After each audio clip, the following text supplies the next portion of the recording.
Hello दोस्तों। आज हम सीटेट पेपर 1 या पेपर 2 लैंग्वेज के लिए लैंग्वेज पेडागोगी करने जा रहे हैं। आपको पता होगा कि लैंग्वेज जो फर्स्ट लैंग्वेज या सेकंड लैंग्वेज में हम लोग एक पेपर में हिंदी रखते हैं। वह टोटल वहां से कुछ कुल 30 मार्क्स के प्रश्न पूछे जाते हैं, जिसमें से 15 मार्क्स आपका होता है प्रोज एंड पोएट्री यानी गद्यांश और पद्यांश, और 15 मार्क्स का प्रश्न आपको पूछा जाता है लैंग्वेज पेडागोगी से यानी भाषा शिक्षण शास्त्र से। तो कम से कम हम आपको इसमें 8 टॉपिक पे हेल्प करेंगे। अगर आप सिर्फ इन 8 वीडियोज को देख लेते हैं तो 15 में कम से कम 12 क्वेश्चन आप बना सकते हैं इजीली, सिर्फ इन 8 वीडियो सीरीज को अगर आप देख लेते हैं तो ये हमारे 8 टॉपिक हैं। भाषा अर्जन अधिगम, भाषा के शिक्षण सिद्धांत, भाषा के कार्य और सुनने बोलने की भूमिका, भाषा शिक्षण में व्याकरण की भूमिका, विविधता वाले कक्षा में भाषा शिक्षण, भाषा कौशल, निदानात्मक और उपचारात्मक शिक्षा, शिक्षा अध्ययन सामग्री, टीचिंग लर्निंग मटेरियल टीएलएम, मूल्यांकन एवं सतत मूल्यांकन। इन 9 टॉपिक्स को हम वीडियो के माध्यम से कवर करेंगे। तो चलिए आज हम अपना पहला लैंग्वेज पेडागोगी एमसीक्यू सीरीज का पहला वीडियो शुरू करते हैं। चलिए आइए शुरू करते हैं। हमारा क्वेश्चन नंबर फर्स्ट है, भाषा अर्जन लैंग्वेज एक्विजिशन की मुख्य विशेषता क्या है। तो चलिए हमारा ऑप्शन नंबर ए है, यह सचेतन और प्रयासपूर्ण होती है। ऑप्शन नंबर बी है, यह अनौपचारिक सहज और स्वाभाविक होती है। ऑप्शन नंबर सी है, यह केवल विद्यालय में सीखी जाती है। ऑप्शन नंबर डी है, इसके लिए व्याकरण के नियमों को रटना पड़ता है। तो चलिए लैंग्वेज एक्विजिशन में हमारा राइट आंसर क्या होगा। तो पहले हम इसको आपको सॉल्व करने का तरीका बताते हैं जो एग्जाम हॉल में आपको काफी काम आएंगे। तो चलिए पहले केवल देखिए ऑप्शन नंबर सी में है, तो ये हमारा गलत आंसर हो जाएगा। दूसरा, शिक्षण के क्रम में रटना, जबरदस्ती याद करना, मारपीट करना, ये सारे वर्ड्स आएंगे तो ये निगेटिव वर्ड है, इसीलिए आपका ऑप्शन डी भी क्या है, गलत है। ऑप्शन नंबर ए, यह सचेतन और प्रयासपूर्ण होती है। देखिए भाषा अर्जन के लिए हम कोई ज्यादा प्रयास नहीं करते, ठीक है, तो इसीलिए ऑप्शन ए भी हमारा क्या है, गलत है। तो इसीलिए हमारा एक ऑप्शन बचा, ऑप्शन नंबर बी, और ये हमारा राइट आंसर है। क्या, यह अनौपचारिक सहज और स्वाभाविक होती है। चलिए चलते हैं अपने नेक्स्ट क्वेश्चन की तरफ। नेक्स्ट क्वेश्चन हमारा, नोम चोमस्की के अनुसार बच्चे में भाषा सीखने की क्षमता कैसी होती है। तो ऑप्शन नंबर ए है हमारा अर्जित, ऑप्शन नंबर बी है हमारा जन्मजात, ऑप्शन नंबर सी है हमारा वातावरण पर पूर्णता आधारित, ऑप्शन नंबर डी है हमारा केवल अनुकरण द्वारा। तो नोम चोमस्की के बारे में अगर आप पढ़ेंगे तो ये क्या बोलते हैं कि बच्चों में भाषा सीखने की क्षमता कैसी होती है, जन्मजात होती है, इसीलिए हमारा right answer option number B. चलिए चलते हम अपने नेक्स्ट क्वेश्चन की तरफ।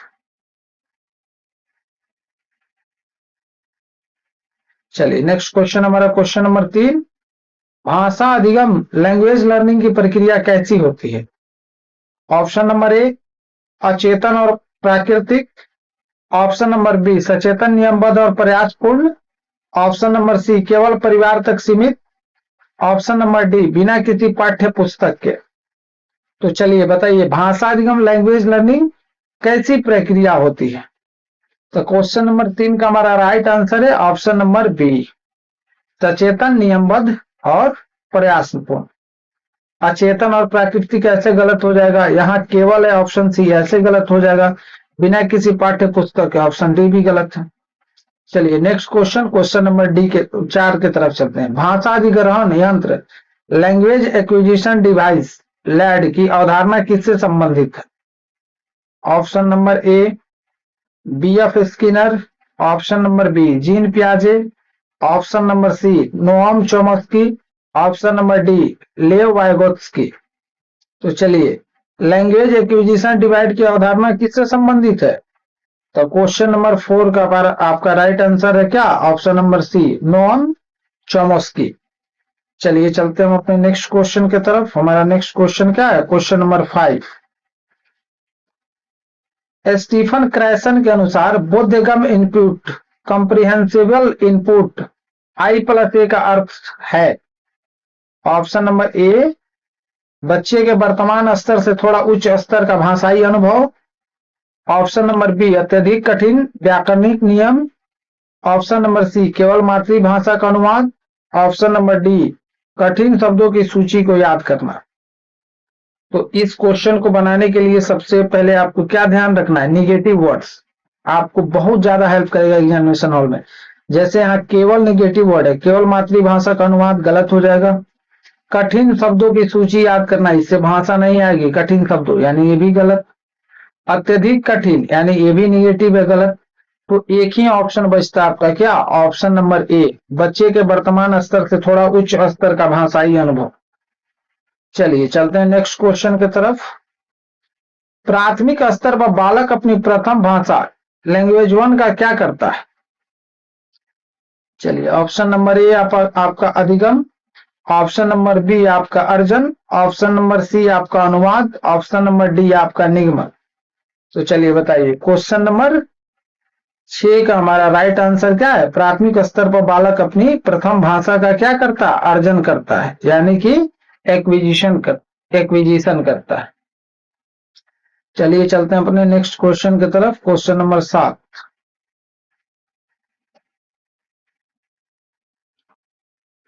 भाषा अर्जन और भाषा अधिगम में मुख्य अंतर का आधार क्या है? ऑप्शन नंबर ए, भाषा और परिवेश और औपचारिकता। ऑप्शन नंबर बी, भाषा की कठिनता। ऑप्शन नंबर सी, पुस्तक का आकार। ऑप्शन नंबर डी, परीक्षा प्रणाली। तो चलिए, इसको बनाने का तरीका, जैसे पुस्तक का आकार, इसका भाषा अधिगम और भाषा अर्जन से कोई मतलब नहीं है।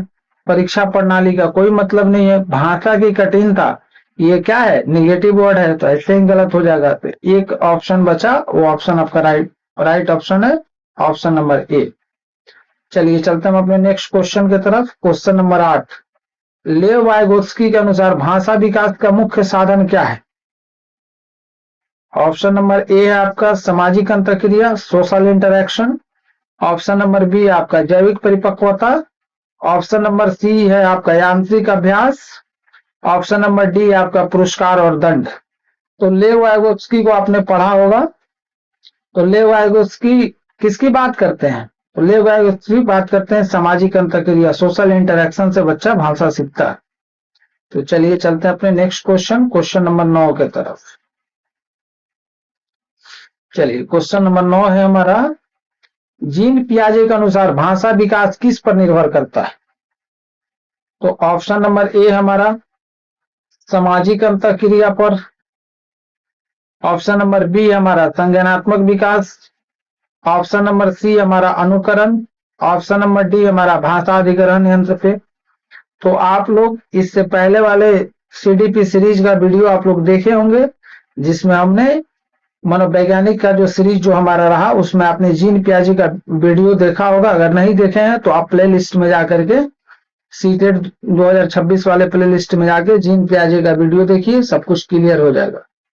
तो क्वेश्चन नंबर 9 का हमारा राइट आंसर क्या आ जाएगा? ऑप्शन नंबर बी, संज्ञानात्मक विकास का बात किया था इन्होंने, कॉग्निटिव डेवलपमेंट का। चलिए चलते हैं अपने नेक्स्ट क्वेश्चन, क्वेश्चन नंबर 10 की तरफ। बीएफ स्किनर के अनुसार बालक भाषा कैसे सीखता है? अब यहाँ किसके according? BF Skinner. Option number ए हमारा जन्मजात क्षमता से। ऑप्शन नंबर बी हमारा अनुकरण, अभ्यास और पुनर्बलन। ऑप्शन नंबर सी हमारा सामाजिक अनुबंध से। ऑप्शन नंबर डी हमारा केवल देखकर। तो बीएफ स्किनर ने क्या कहा था कि बच्चा भाषा कैसे सीखता है? तो उन्होंने कहा था कि बच्चा भाषा सीखता अनुकरण, अभ्यास और पुनर्बलन, यानी ऑप्शन नंबर बी हमारा राइट आंसर है। चलिए चलते अपने नेक्स्ट क्वेश्चन की तरफ। Question number 11। सार्वभौमिक व्याकरण यूनिवर्सल ग्रामर का सिद्धांत किसने प्रस्तुत किया? Option number A Stephen Krashen. Option number B Noam Chomsky. Option number C Lev Vygotsky. Option number D Jean पियाजे। तो किसने किया था? तो ये किया था नोअम चोमस्की ने, इसीलिए आपका right answer option number B है। चलिए नेक्स्ट क्वेश्चन, क्वेश्चन नंबर 12 की तरफ। मातृभाषा अर्जन के लिए सबसे महत्वपूर्ण घटक क्या है? चलिए देखते हैं। ऑप्शन नंबर ए समृद्ध भाषिक परिवेश, ऑप्शन नंबर बी व्याकरण की पुस्तकें, ऑप्शन नंबर सी भाषा की प्रयोगशाला, ऑप्शन नंबर डी साप्ताहिक परीक्षा। तो चलिए बताइए, मातृभाषा अर्जन के लिए सबसे महत्वपूर्ण परिघटक क्या है? तो क्वेश्चन नंबर 12 का हमारा राइट आंसर है ऑप्शन नंबर ए, यानी कि समृद्ध भाषिक परिवेश। चलिए चलते हैं अपने नेक्स्ट क्वेश्चन की तरफ, क्वेश्चन नंबर 13। भाषा अधिगम में त्रुटियां एरर्स क्या दर्शाती है? ऑप्शन नंबर ए भाषा सीखने की प्रक्रिया का एक स्वाभाविक अंग, बच्चे की असफलता, ऑप्शन नंबर सी शिक्षक की अयोग्यता, ऑप्शन नंबर डी भाषा न सीख पाने का संकेत। भाषा अधिगम में त्रुटियां क्या दर्शाती है? ऑप्शन नंबर 13 का हमारा राइट आंसर है ऑप्शन नंबर ए, सीखने की प्रक्रिया का एक स्वाभाविक अंग। जब हम कोई भी चीज सीखते हैं तो उसमें त्रुटियां एरर्स क्या होती है, ये बता रही है कि हम सीखने की प्रक्रिया का एक स्वाभाविक अंग है, यानी कि अभी हमको सीखना है। चलिए चलते हैं अपने नेक्स्ट क्वेश्चन, क्वेश्चन नंबर 14 की तरफ। स्टीफन क्रैसन की अफेक्टिव फिल्टर परिकल्पना के अनुसार भाषा अर्जन में क्या बाधक है? तो ऑप्शन नंबर ए हमारा चिंता, डर और कम आत्मविश्वास, ऑप्शन नंबर बी हमारा सकारात्मक माहौल, ऑप्शन नंबर सी हमारा उच्च प्रेरणा, ऑप्शन नंबर डी हमारा खेलकूद। तो चलिए बताइए, क्वेश्चन नंबर 14 का हमारा राइट आंसर क्या है? क्वेश्चन नंबर 14 का हमारा राइट आंसर है चिंता, डर और कम आत्मविश्वास। स्टीफन क्रैसन ने यही कहा था। चलिए चलते हैं अपने नेक्स्ट क्वेश्चन की तरफ। चलिए, वाइगोत्स्की ने बालक के स्वनिर्देशित भाषण को क्या नाम दिया? ऑप्शन नंबर ए अहम केंद्रित वाक्य, ऑप्शन नंबर बी निजी वाक्य, ऑप्शन नंबर सी सामाजिक वाक्य, ऑप्शन नंबर डी अचेतन वाक्य। तो बताइए, क्वेश्चन नंबर 15 का हमारा राइट आंसर क्या है? तो लेव वाइगोत्स्की ने इसको क्या कहा था? स्वनिर्देशित भाषण को प्राइवेट स्पीच कहा था, इसलिए हमारा option number B right answer. चलिए चलते अपने नेक्स्ट क्वेश्चन की तरफ, क्वेश्चन नंबर 16। पियाजे द्वारा प्रयुक्त अहम केंद्रित वाक्य को वाइगोत्स्की ने किस रूप में देखा? मतलब पियाजे ने जिसके लिए अहम केंद्रित वाक्य को वाइगोत्स्की ने किस रूप में देखा? बहुत अच्छा प्रश्न है। अगर दोनों के बारे में नहीं पढ़े हैं तो आप इसको नहीं बना सकते हैं, इसीलिए ये काफी इंपॉर्टेंट क्वेश्चन है। चलिए आइए देखते हैं। ऑप्शन नंबर ए संज्ञानात्मक अपरिपक्वता, अपने चिंतन और कार्य को नियंत्रण करने का साधन, ऑप्शन नंबर बी केवल ध्यान आकर्षित करने का साधन, ऑप्शन नंबर डी भाषा विकार। तो क्वेश्चन नंबर 16 का हमारा राइट आंसर है ऑप्शन नंबर बी, अपने चिंतन और कार्य को नियंत्रित करने का साधन क्या है? अहम केंद्रित वाक्य है। वाइगोत्स्की ने ये माना। चलिए चलते अपने नेक्स्ट क्वेश्चन की तरफ। ऑप्शन क्वेश्चन नंबर 17, समीपस्थ विकास का क्षेत्र जेडपीडी की अवधारणा किसने दी? ऑप्शन नंबर ए जीन पियाजे, option number B Lev Vygotsky, option number C Noam Chomsky, option number D BF Skinner. तो चलिए बताइए, क्वेश्चन नंबर 17 का हमारा राइट आंसर क्या है? Option number B. इससे पहले अगर आप नहीं देखे हैं मनोवैज्ञानिक सीरीज तो वहां जा करके देख लीजिए, हमने बहुत डिटेल में कराया है इन सारे वीडियोज को। चलिए चलते अपने नेक्स्ट क्वेश्चन, क्वेश्चन नंबर 18 की तरफ। भाषा शिक्षण में स्कैप फोल्डिंग ढांचा निर्माण का क्या अर्थ है? ऑप्शन नंबर ए बालक को दी जाने वाली अस्थायी सहायता, ऑप्शन नंबर बी अस्थायी नियम रटाना, ऑप्शन नंबर सी परीक्षा में अंक देना, ऑप्शन नंबर डी गलती पर सजा देना। अगर आपने पिछली सीरीज देखा है तो आप इजीली इस क्वेश्चन को क्या कर सकते हैं? बना सकते हैं। तो क्वेश्चन नंबर 18 का हमारा राइट आंसर क्या हो जाएगा? ऑप्शन नंबर ए बालक को दी जाने वाली अस्थायी सहायता को क्या कहा गया? स्कैप फोल्डिंग। चलिए चलते अपने नेक्स्ट क्वेश्चन की तरफ। हमारा नेक्स्ट क्वेश्चन है प्रत्यक्ष विधि डायरेक्ट मेथड में भाषा कैसे सिखाई जाती है। ऑप्शन नंबर ए है हमारा मातृभाषा का प्रयोग किए बिना सीधे लक्ष्य भाषा में। ऑप्शन नंबर बी मातृभाषा में अनुवाद करके। ऑप्शन नंबर सी केवल व्याकरण के नियम रटाकर। ऑप्शन नंबर डी केवल लिखकर। इस क्वेश्चन को बनाने का सबसे इजी तरीका यही है कि जैसे इसमें केवल है तो ये ऑप्शन गलत है, इसमें भी केवल है तो ये ऑप्शन गलत है। दूसरा मातृभाषा का प्रयोग किए बिना, मातृभाषा जो माँ की भाषा होती है उसको मातृभाषा कहा जाता है और बच्चे की पहली शिक्षक कौन होती है, उसकी माता होती है। तो बिना मातृभाषा का प्रयोग किए बिना सीधे लक्ष्य भाषा में ऐसा हो ही नहीं सकता है, तो ऑप्शन नंबर ए भी गलत है। तो एक ऑप्शन बचा हमारा ऑप्शन नंबर बी, ये हमारा राइट आंसर हो जाएगा। प्रत्यक्ष विधि क्वेश्चन नंबर 19 प्रत्यक्ष की बात कर रहा है डायरेक्ट मेथड, तो इसको आप काट दीजिए। ऑप्शन नंबर ए हमारा राइट आंसर हो जाएगा। ऑप्शन नंबर ए हमारा राइट आंसर होगा। यहाँ डायरेक्ट मेथड की बात कर। चलिए चलते हैं अपने नेक्स्ट क्वेश्चन की तरफ। हमारा नेक्स्ट क्वेश्चन है क्या, क्वेश्चन नंबर 20 व्याकरण अनुवाद विधि ग्रामर ट्रांसलेशन मेथड का मुख्य दोष क्या है। चलिए ऑप्शन नंबर ए हमारा इसमें सुनने और बोलने की कौशल की उपेक्षा होती है। ऑप्शन नंबर बी हमारा यह बहुत तेज विधि है। ऑप्शन नंबर सी है हमारा इसमें मातृभाषा का प्रयोग नहीं होता। ऑप्शन नंबर डी है यह केवल खेल कूद पर आधारित है। तो चलिए इसका राइट आंसर है ऑप्शन नंबर ए। चलिए चलते अपने नेक्स्ट क्वेश्चन, क्वेश्चन नंबर 21 की तरफ।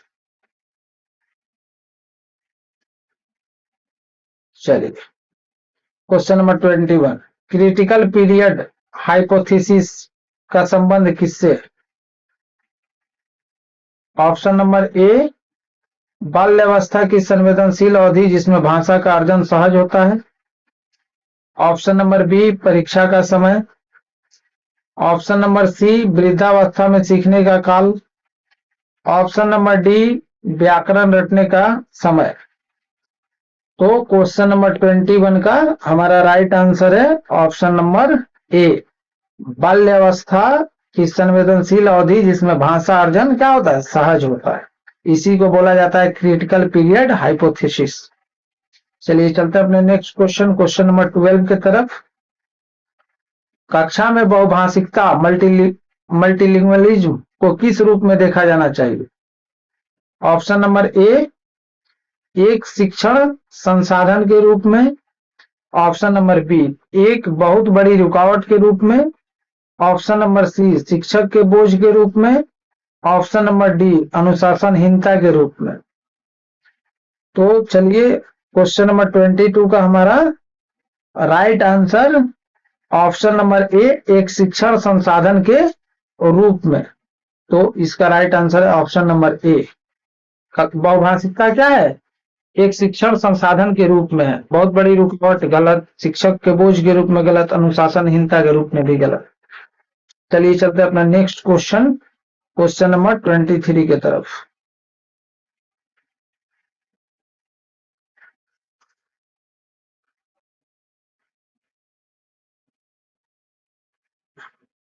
चलिए संप्रेषणात्मक भाषा शिक्षण कम्युनिकेटिव लैंग्वेज टीचिंग CLT किस पर बल देता है। ऑप्शन नंबर ए है आपका अर्थपूर्ण और वास्तविक जीवन के संदर्भों में भाषा प्रयोग पर। ऑप्शन नंबर बी है केवल व्यवहारिक शुद्धता पर। ऑप्शन नंबर सी है केवल नियमों को याद करने पर।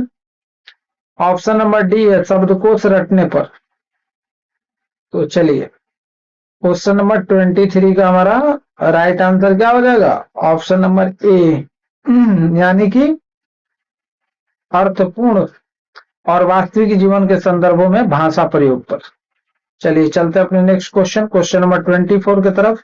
आगमन विधि इंडक्टिव मेथड में शिक्षण का क्या क्रम होता है। ऑप्शन नंबर ए उदाहरण से नियम की ओर। ऑप्शन नंबर बी नियम से उदाहरण की ओर। ऑप्शन नंबर सी अमूर्त से मूर्त की ओर। ऑप्शन नंबर डी जटिल से सरल की ओर। तो चलिए बताइए आगमन विधि, क्वेश्चन नंबर 24 का हमारा राइट आंसर क्या होगा? ऑप्शन नंबर ए, यानी कि उदाहरण से नियम की ओर जो हम लोग जाते हैं तो इसको कहा जाता है इंडक्टिव मेथड, यानी आगमन विधि। यानी कि आगे चल करके हम मतलब नियम की तरफ बढ़ते हैं, आगमन विधि। ठीक है, चलिए चलते हैं अपने नेक्स्ट क्वेश्चन, क्वेश्चन नंबर 25 की तरफ। निगमन विधि डिडक्टिव मेथड की शुरुआत किससे होती है?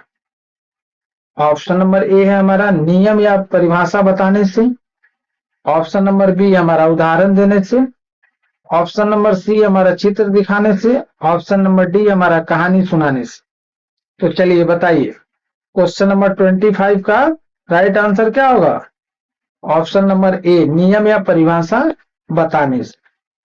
तो आपको ऐसे याद रखना है दोनों को, जैसे कि इसके पहले क्या था, आगमन विधि, तो उदाहरण से नियम की ओर, और निगमन विधि क्या होता है, नियम या परिभाषा बताने से। चलिए चलते हैं अपने नेक्स्ट क्वेश्चन, क्वेश्चन नंबर 26 की तरफ।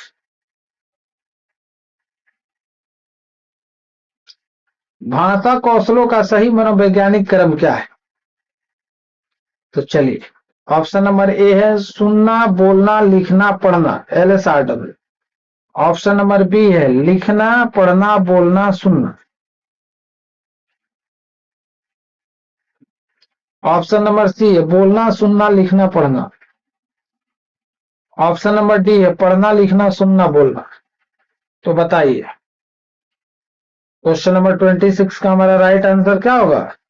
ऑप्शन नंबर ए, पहले किसी दूसरे के द्वारा सुनी गई चीजों को हम लोग सुनते हैं, फिर उसको बोलते हैं, बोलने के बाद फिर हम लोग उसको पढ़ते हैं और फिर उसको लिखते हैं, यानी कि LSRW आपको याद रखना है, लिसनिंग, स्पीकिंग, रीडिंग और उसके बाद राइटिंग। इतना याद रखिएगा तो क्वेश्चन बन जाएगा। चलिए चलते हैं अपने नेक्स्ट क्वेश्चन, क्वेश्चन नंबर 27 की तरफ। द्वितीय भाषा L2 सीखने में मातृभाषा का प्रभाव क्या है? ऑप्शन नंबर ए है हमारा एक प्राकृतिक और सामान्य प्रक्रिया। ऑप्शन नंबर बी हमारा एक गंभीर बीमारी। ऑप्शन नंबर सी हमारा अयोग्य शिक्षक का परिणाम। ऑप्शन नंबर डी हमारा कभी न सुधरने वाली भूल। तो चलिए क्वेश्चन नंबर 27 का हमारा राइट आंसर क्या है? ऑप्शन नंबर ए एक प्राकृतिक और सामान्य प्रक्रिया। चलिए चलते हैं अपने नेक्स्ट क्वेश्चन, क्वेश्चन नंबर 28 की तरफ। क्रैसन की मॉनिटर परिकल्पना, मॉनिटर हाइपोथेसिस के अनुसार सचेतन रूप में सीखा गया व्याकरण। ऑप्शन नंबर ए उत्पादित भाषा का संपादन जांच करता है, धारा प्रवाह बोलना शुरू करता है। ऑप्शन नंबर सी हमारा मातृभाषा को मिटा देता है। ऑप्शन नंबर डी है हमारा विचार उत्पन्न करता है। यानी कि क्रैसर कोई एक मनोवैज्ञानिक रहे होंगे, उनका मॉनिटर परिकल्पना के अनुसार सचेतन रूप में सीखा गया व्याकरण क्या होता है? तो क्वेश्चन नंबर 28 हमारा राइट आंसर है ऑप्शन नंबर ए, यानी कि ये क्या करता है, उत्पादित भाषा का संपादन करता है। चलिए चलते हैं अपने नेक्स्ट क्वेश्चन, क्वेश्चन नंबर 29 की तरफ। प्राथमिक स्तर पर भाषा शिक्षण का मुख्य उद्देश्य क्या है? ऑप्शन नंबर ए है हमारा अपनी बात को सहज और प्रभावपूर्ण ढंग से व्यक्त करना। ऑप्शन नंबर बी हमारा केवल परीक्षा में प्रथम आना। ऑप्शन नंबर सी हमारा कठिन व्याकरणिक परिभाषाएं याद करना। ऑप्शन नंबर सी हमारा शुद्ध हस्तलेख की प्रतियोगिता जीतना। तो क्वेश्चन नंबर 29 का हमारा राइट आंसर क्या है? ऑप्शन नंबर ए अपनी बात को सहज और प्रभावी ढंग से व्यक्त करना। चलिए चलते हैं अपने नेक्स्ट क्वेश्चन, क्वेश्चन नंबर 30 की तरफ। भाषा अर्जन में अनुकरण, इमिटेशन की क्या भूमिका है?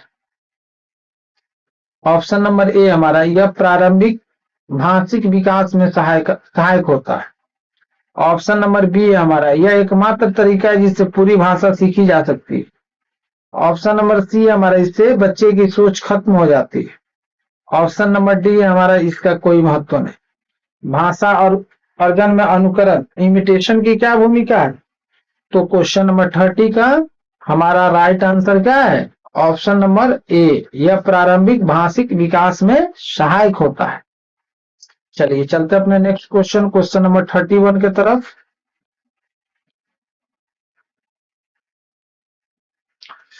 चलिए, बाल साहित्य चिल्ड्रेंस लिटरेचर भाषा अधिगम में क्यों सहायक? ऑप्शन नंबर ए है हमारा, यह बच्चों को प्रमाणिक और आनंददायक भाषिक सामग्री प्रदान करता है। ऑप्शन नंबर बी है हमारा, यह केवल समय बिताने का साधन है। ऑप्शन नंबर सी है हमारा, यह केवल कठिन शब्द सिखाता है। ऑप्शन नंबर डी है हमारा, यह केवल परीक्षा के लिए उपयोगी है। तो चलिए, क्वेश्चन नंबर 31 का हमारा राइट आंसर क्या है? ऑप्शन नंबर ए, यह बच्चों को प्रामाणिक और आनंददायक भाषिक सामग्री प्रदान करता है। क्या? बाल साहित्य, चिल्ड्रेंस लिटरेचर, जिससे बच्चों में रुचि का विकास होता है और वो ज्यादा से ज्यादा पढ़ना और सीखना चाहते हैं। चलिए, क्वेश्चन नंबर 32, बहुत इंपॉर्टेंट क्वेश्चन है। यहाँ से बार बार ये क्वेश्चन बार बार सीटेट एग्जाम में पूछा गया, एसटेट में पूछा गया है, DSSB में पूछा गया। मतलब कोई ऐसा टीचिंग का एग्जाम नहीं होगा जहां ये क्वेश्चन आपको देखने को नहीं मिलेगा। डिसलेक्सिया से पीड़ित बालक को मुख्य रूप से किसमें कठिनाई होती है? ऑप्शन नंबर ए है हमारा, पढ़ने और समझने में। ऑप्शन नंबर बी है हमारा, लिखने में। ऑप्शन नंबर सी हमारा, गणितीय गणना करने में। ऑप्शन नंबर डी है हमारा, चित्र बनाने। तो चलिए बताइए, डिसलेक्सिया से पीड़ित बालक को मुख्य रूप से किसमें कठिनाई होती है? क्वेश्चन नंबर 32 का हमारा राइट आंसर क्या है? ऑप्शन नंबर ए, यानी पढ़ने और अर्थ समझने में। जब पढ़ेगा ही गलत तो अर्थ भी गलत ही समझेगा। तो इसीलिए कि डिसलेक्सिया के कंडीशन में क्या होगा? पढ़ने और समझने में प्रॉब्लम। ठीक है ना? चलिए चलते अपने नेक्स्ट क्वेश्चन की तरफ, क्वेश्चन नंबर 30। ये बहुत इंपॉर्टेंट क्वेश्चन है, इसको आप नोट डाउन करेंगे। ये काफी इंपॉर्टेंट है, जो आप एग्जाम देने जा रहे हैं सीटेट का, उसके लिए काफी IMP इंपॉर्टेंट प्रश्न। चलिए नेक्स्ट क्वेश्चन की तरफ चलते हैं हम लोग, क्वेश्चन नंबर 33। ये भी आपका क्या है? बहुत ही इंपॉर्टेंट है, IMP। ये भी बहुत इंपॉर्टेंट है, इसको भी आप नोट डाउन करेंगे और बार बार रिवाइज करेंगे। क्वेश्चन नंबर 33, डिस्ग्राफिया का संबंध किससे? ऑप्शन नंबर ए है हमारा, लेखन संबंधी विकार से। ऑप्शन नंबर बी हमारा, पठन विकार से। ऑप्शन नंबर सी हमारा, सुनने के विकार से। ऑप्शन नंबर डी हमारा, चलने के विकार से। तो डिसलेक्सिया क्या था? पढ़ने और समझने में। ये डिस्ग्राफिया है। लेक्सिया, लेक्सिया का मतलब क्या था? पढ़ने और समझने में। और ये ग्राफिया है, तो ये क्या होगा? ग्राफिक्स करते हैं, जैसे किसी चीज पे हम लोग लिखते हैं जब बैठ के लैपटॉप पे, तो क्या होता है? ग्राफिक्स करते हैं, तो लिखने का काम करते हैं। यानी कि ऑप्शन नंबर ए हमारा सही है। ऑप्शन नंबर ए हमारा क्या है? सही है, डिस्ग्राफिया लेखन संबंधी विकार से। चलिए चलते अपने नेक्स्ट क्वेश्चन की तरफ। भाषा शिक्षण में उपचारात्मक रेमेडियल टीचिंग का उद्देश्य क्या है? ऑप्शन नंबर ए हमारा, छात्रों के सीखने संबंधी कमियों और अंतरालों को दूर करना। ऑप्शन नंबर बी है हमारा, केवल नए नियम सिखाना। ऑप्शन नंबर सी है हमारा, छात्रों को कक्षा से बाहर निकालना। ऑप्शन नंबर डी है हमारा, वार्षिक परीक्षा रद्द करना। तो क्वेश्चन नंबर 34 का हमारा राइट आंसर क्या होगा? रेमेडियल टीचिंग का मुख्य उद्देश्य क्या है? रेमेडियल टीचिंग, उपचारात्मक शिक्षण। उपचार का मतलब क्या होता है? उपचार का मतलब होता है कि इलाज करना, किसी प्रॉब्लम को दूर करना। तो रेमेडियल टीचिंग भी क्या करता है? छात्रों को सीखने संबंधी कमियों और गैप्स को दूर करता है, इसी को बोला जाता है रेमेडियल टीचिंग। तो क्वेश्चन नंबर 34 का हमारा राइट आंसर ऑप्शन नंबर ए। चलिए चलते हैं अपने नेक्स्ट क्वेश्चन की तरफ। ऑप्शन नंबर ए, क्वेश्चन नंबर 35, उपचारात्मक शिक्षण से पहले क्या करना आवश्यक है? तो चलिए हमारा ऑप्शन नंबर ए है निदानात्मक परीक्षण, diagnostic test. Option number B हमारा वार्षिक परीक्षा। ऑप्शन नंबर सी हमारा खेल प्रतियोगिता। ऑप्शन नंबर डी हमारा अभिभावक बैठक। तो बताइए क्वेश्चन नंबर 35 का राइट आंसर क्या होगा? उपचारात्मक शिक्षण का मतलब क्या होता है? रेमेडियल टीचिंग तभी आप कीजिएगा जब बच्चे का कोई ना कोई प्रॉब्लम पता होगा। प्रॉब्लम पता होने के कैसे पता होगा कि क्या बीमारी है, क्या सही है? तो इसके लिए हमें कोई ना कोई टेस्ट करना होगा। तो इसको निदानात्मक परीक्षण कहते हैं, यानी डायग्नोस्टिक टेस्ट।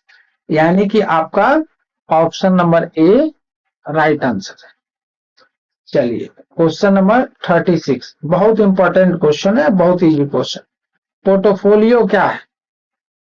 ऑप्शन नंबर ए समय के साथ बालक की क्रमिक प्रगति का प्रमाणिक रिकॉर्ड। ऑप्शन नंबर बी केवल एक दिन के टेस्ट का अंक पत्र। ऑप्शन नंबर सी गृह कार्य की कॉपी। ऑप्शन नंबर डी शिक्षक की डायरी। तो बताइए क्वेश्चन नंबर 36 का हमारा राइट आंसर क्या है? तो क्वेश्चन नंबर 36 का हमारा राइट आंसर है ऑप्शन नंबर ए समय के साथ बालक की क्रमिक प्रगति का प्रमाणिक रिकॉर्ड।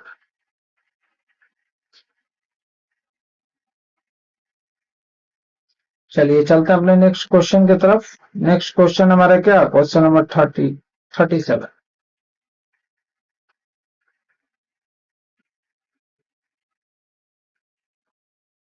पढ़ना, रीडिंग सीखने का सबसे महत्वपूर्ण आधार क्या है?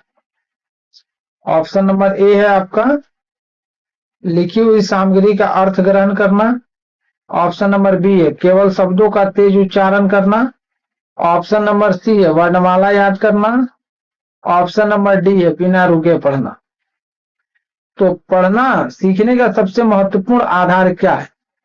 तो इसका सबसे महत्वपूर्ण आधार, अगर हम कोई चीज पढ़ते तो उसको समझ से पढ़ना। समझ के नहीं पढ़िएगा, जैसे बच्चा सब खूब सीटेट में क्लास करता है, पेड क्लास खूब करेगा, खूब पढ़ेगा, ई सर का वीडियो देख रहा है, वो सर का वीडियो देख रहा है, लेकिन होता यह है कि वो चीजों को नहीं समझ में आता। अब जैसे कहीं दिया उसको अमूर्त चिंतन, एब्स्ट्रैक्ट थिंकिंग, तो वो समझ ही नहीं पा रहा है कि अमूर्त का मतलब जो चीजें हमको दिखाई नहीं दे रही है, थिंकिंग का मतलब उसके बारे में सोचना, तो क्वेश्चन नहीं बना पाएगा।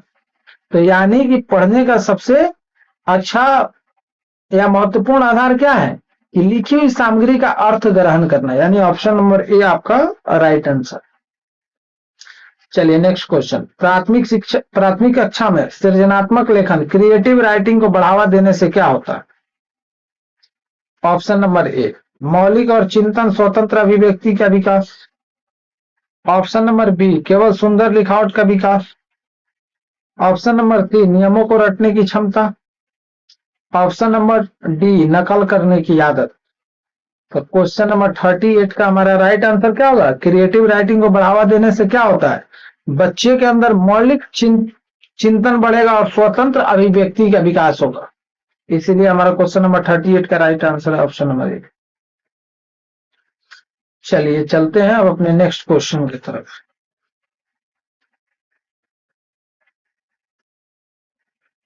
सतत एवं व्यापक मूल्यांकन CCE में भाषा का आकलन किस पर केंद्रित होना चाहिए? तो चलिए ऑप्शन नंबर ए हमारा भाषा प्रयोग की व्यवहारिक क्षमता पर। ऑप्शन नंबर बी हमारा केवल पाठ्य पुस्तकों के प्रश्न के उत्तर पे। ऑप्शन नंबर सी हमारा केवल व्यवहार व्याकरण के ज्ञान पे। ऑप्शन नंबर डी हमारा केवल वर्तनी की शुद्धता पर।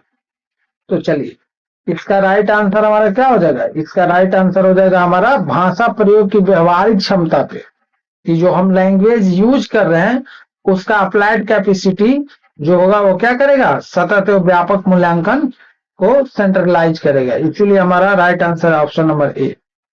चलिए चलते अपने नेक्स्ट क्वेश्चन नंबर 40 की तरफ। भाषा अधिगम में सकारात्मक अंतरण पॉजिटिव ट्रांसफर कब होता है? मतलब भाषा अधिगम में सकारात्मक अंतरण, अंतरण का मतलब होता है ट्रांसफर, यानी पॉजिटिव ट्रांसफर कब होता है? तो कोई भी चीज पॉजिटिव कब होगा? जब पिछले चीज के साथ मतलब नया चीज जोड़ा जाए। चलिए वैसे ऑप्शन देखते हैं। ऑप्शन नंबर ए जब पूर्व ज्ञान नई भाषा सीखने में मदद करता है। ऑप्शन नंबर बी जब पूर्व ज्ञान नई भाषा में बाधा डालता है। ऑप्शन नंबर सी, जब दोनों भाषाएं भूल जाते हैं। ऑप्शन नंबर डी, जब कोई प्रभाव नहीं पड़ता है। तो देखिए, निगेटिव अंतरण, नकारात्मक अंतरण अगर रहता तो ये हो जाता जब पूर्व ज्ञान नई भाषा में बाधा डालता है। जब पूर्व ज्ञान नई भाषा सीखने में मदद करता है तो हमारा राइट आंसर हो जाएगा ऑप्शन नंबर ए, यानी कि पूर्व ज्ञान नई भाषा सीखने में मदद करता है। इसको हम लोग क्या बोलते हैं? सकारात्मक अंतरण, यानी कि पॉजिटिव ट्रांसफर। चलिए चलते हैं अपने नेक्स्ट क्वेश्चन की तरफ। क्वेश्चन नंबर 41,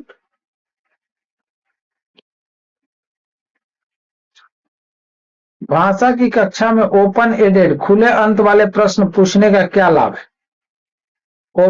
ओपन एंडेड यानी खुले अंत वाले प्रश्न पूछने का क्या लाभ है? ऑप्शन नंबर ए हमारा, यह बच्चों में सकारात्मक समीक्षात्मक चिंतन को बढ़ावा देता है। ऑप्शन नंबर बी, इसका केवल एक ही सही उत्तर होता है। ऑप्शन नंबर डी, इसमें बच्चे केवल याद किया हुआ उत्तर बोलते हैं। ऑप्शन नंबर डी, इसमें कक्षा में सन्नाटा छा जाता है। तो देखिए, कक्षा में सन्नाटा छा जाना प्रश्न पूछने के बाद तो ये दिखाता है कि ये निगेटिव कंटेस्ट है, ठीक है, तो ये गलत हो जाएगा। इसका केवल एक ही उत्तर होता है, केवल आ गया, गलत है। इसमें बच्चे केवल याद किया हुआ उत्तर बोलते हैं, भी गलत है, केवल आ गया, यानी एक ऑप्शन बचा।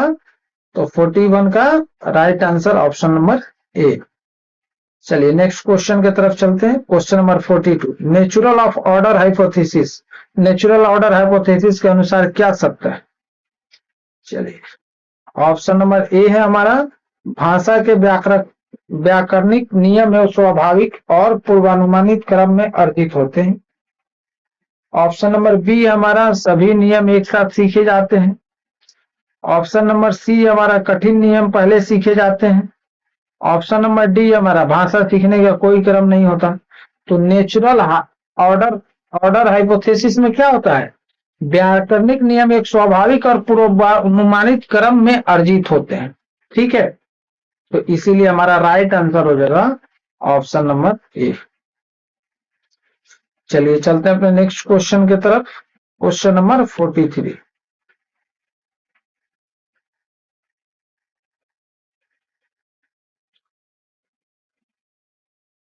भाषा अर्जन मुख्यतः किस प्रक्रिया पर आधारित है?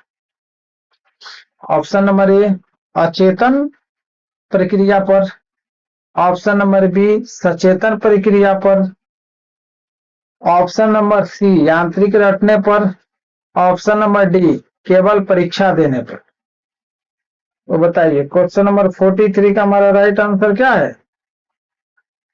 भाषा अर्जन मुख्यतः किस पे आधारित है? तो ये आधारित है हमारा अचेतन प्रक्रिया पर, यानी हमारा राइट आंसर क्या हो जाएगा? अचेतन प्रक्रिया पर। किस पे हो जाएगा? अचेतन प्रक्रिया पर। चलिए चलते हैं अपने नेक्स्ट क्वेश्चन की तरफ।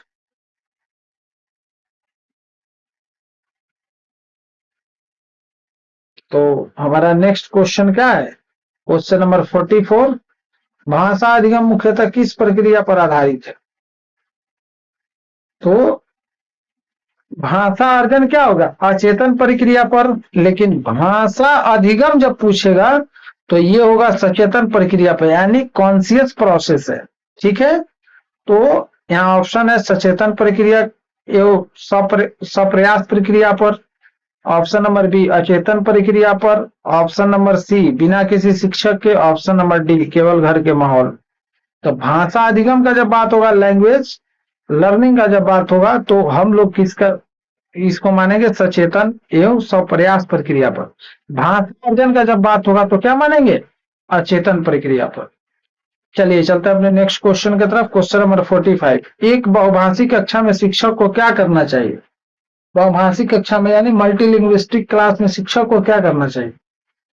ऑप्शन नंबर ए, सभी शिक्षकों को अपनी मातृभाषा में व्यक्त करने की स्वतंत्रता देनी चाहिए। ऑप्शन नंबर बी हमारा, केवल एक ही भाषा बोलने पे जोर देना चाहिए। ऑप्शन नंबर सी हमारा, मातृभाषा बोलने पर दंड देना चाहिए। ऑप्शन नंबर डी हमारा, अलग अलग भाषा वाले बच्चों को अलग अलग कक्षा बनानी चाहिए। तो देखिए, जब भी हम बात करते हैं बहुभाषिक कक्षा की, तो सभी बच्चों को अपनी मातृभाषा में व्यक्त करने की स्वतंत्रता देनी होती है। बहुभाषिक मतलब एक से ज्यादा भाषा के आधार पर जो क्लास चल रहा हो वो बहुभाषिक कक्षा होती है। इसीलिए हमारा राइट आंसर हो जाएगा ऑप्शन नंबर 1। चलिए चलते हैं अपने नेक्स्ट क्वेश्चन की तरफ। क्वेश्चन नंबर 46, भाषा सीखने में प्रिंट रिच एनवायरनमेंट का क्या कार्य है? ऑप्शन नंबर ए है हमारा लगातार बच्चों को लगातार भाषा देखने, पढ़ने और समझने के अवसर देना। ऑप्शन नंबर बी केवल दीवारों को सजाना। ऑप्शन नंबर सी चित्रकला सिखाना। ऑप्शन नंबर डी कागज की बर्बादी को रोकना। तो इसमें हमारा राइट आंसर है ऑप्शन नंबर ए। चलिए चलते हैं अपने नेक्स्ट क्वेश्चन, क्वेश्चन नंबर 47 की तरफ। तो क्वेश्चन नंबर 47, आंतरिक अभिप्रेरणा इंट्रिनिक्स मोटिवेशन से भाषा सीखने वाला बालक, यानी आंतरिक अभिप्रेरणा से भाषा सीखने वाला बालक। ऑप्शन नंबर ए अपनी आंतरिक संतुष्टि और रुचि के लिए भाषा सीखता है। ऑप्शन नंबर बी केवल पुरस्कार या अंक पाने के लिए सीखता है। ऑप्शन नंबर सी केवल डांट से बचने के लिए सीखता है। ऑप्शन नंबर डी केवल परीक्षा पास करने के लिए सीखता है। तो चलिए क्वेश्चन नंबर 47 का हमारा राइट आंसर क्या है? ऑप्शन नंबर ए अपनी आंतरिक संतुष्टि और रुचि के लिए भाषा सीखता है। चलिए नेक्स्ट क्वेश्चन, क्वेश्चन नंबर 48 की तरफ चलते हैं। भाषा अर्जन के संदर्भ में परिवार की भूमिका कैसी होती? तो इसका ऑप्शन देखते हैं, मुख्य और प्राथमिक, गौण और द्वितीय, नगण्य, और ऑप्शन नंबर डी केवल औपचारिक। तो देखिए यहां आप इसको ऐसे भी बना सकते हैं। पहला केवल औपचारिक गलत हो गया आपका। नगण्य मतलब जिसको गिना नहीं जा सकता है या देखा नहीं जा सकता, काट दीजिए इसको। गौण और द्वितीयक ये भी गलत है। क्यों? क्योंकि भाषा अर्जन में परिवार की भूमिका क्या होती है? प्राथमिक होती है। भाषा अर्जन हमारा हमारे परिवार के साथ होता है। इसीलिए ऑप्शन नंबर ए हमारा क्या है? सही आंसर। क्या है? ऑप्शन नंबर ए हमारा सही आंसर।